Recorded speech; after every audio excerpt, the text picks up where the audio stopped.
Ayun mga idol, good morning, good morning. Dito ako sa Barangay Anunas.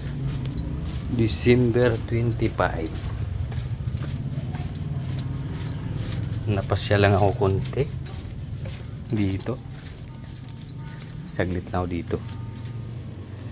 Dito sa bahay namin dati. Kawawa.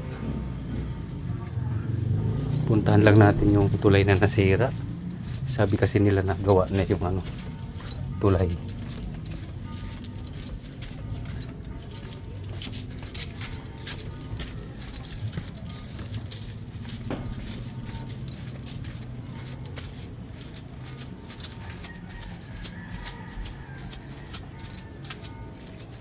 Grabing basura oh.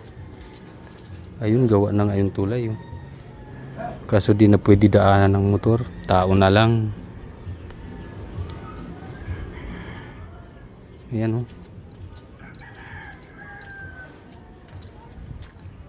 Dem basura.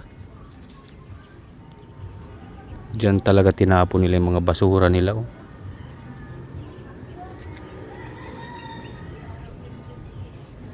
Sinalahula ang sapa. Ito yung tulay na nasira.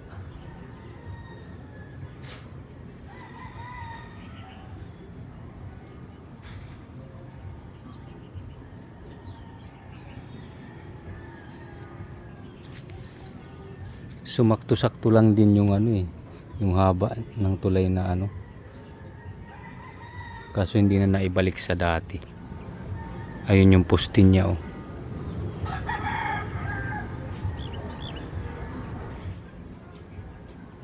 Hindi na siya naibalik. Mukhang hindi rin magtatagal yan pag may baha na malakas.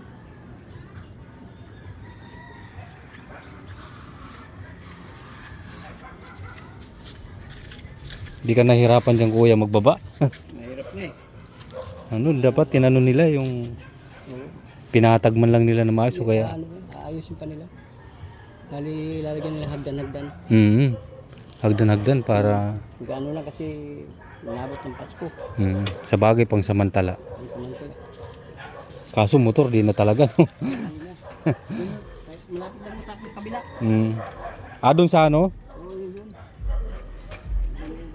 doon nila no?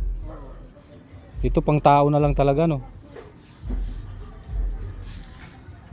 Ayun mga idol, dun sa kabila ang ginawang tulay para sa mga motor talaga. Dito sa tao na lang.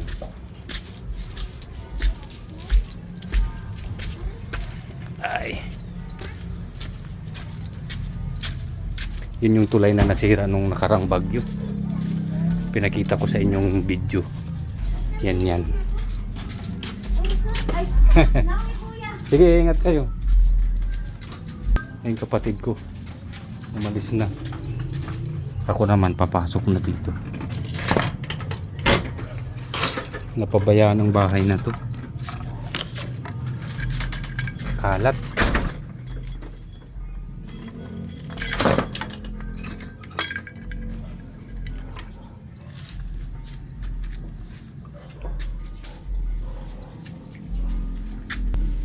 Ayan mga idol, hanggang dito na lang. Maraming salamat. Merry Christmas mga idol. Bye bye.